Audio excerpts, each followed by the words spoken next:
Fuck Up Coach, Dr. Kalasana and his virtual team welcome you to the first episode of the tutorial, How to Become a Total Failure, which deals with the basics of self-tormenting behavior. In 10 episodes, you'll learn the most successful patterns of negative thinking, even though you should already have mastered 2 or 3 of them. I hand over to our charming host, Jenny. Thank you, Dawn.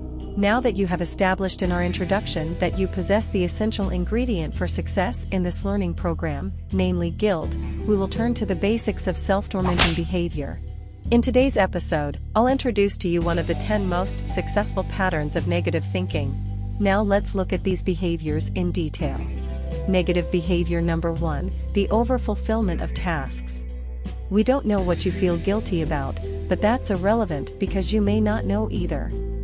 However, since you need the approval of others, you must hide your mistakes from them, that is, deny them when you are asked about them.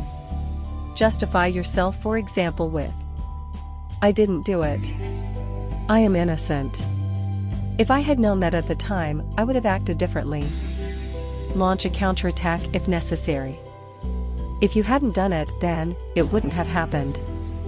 Always blame others and accuse them instead. You see yourself as inferior and flawed because you have to be perfect, at least outwardly. Doing everything 120%. You constantly overtax yourself to punish yourself for your mistakes. In your opinion, people who make mistakes are incompetent and deserve to be rejected, because that's how you can project your self-rejection onto those around you. This is important because if you were to admit a mistake, you might be rejected and seen as a failure, which is what you intend but don't want to admit. So denying your mistakes is for your self-protection. To help you continue your self-boycott undisturbed, we have a leisure tip for your weekend. You're finally free, you could leave the city and do something.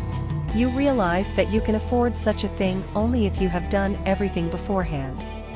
So you turn on the washing machine, go shopping, drive your car through the car wash, refuel it, return home, hang up the laundry, gobble up some food, and answer some emails. Check your flames on Snapchat and your other social media accounts. Now you want to take a quick nap so you'll be fit enough when you're done.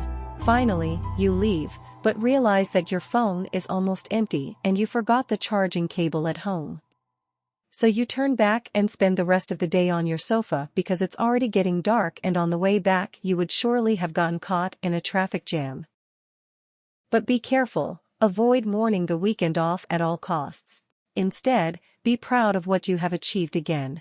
Thank you, Jenny. In this episode, you learned negative behavior number 1, the overfulfillment of tasks. Don't miss negative behavior number 2, blame others for your failures. And follow Kala Video now. Enjoy the whole 10-part tutorial on Apple Podcasts or visit fuckup.coach.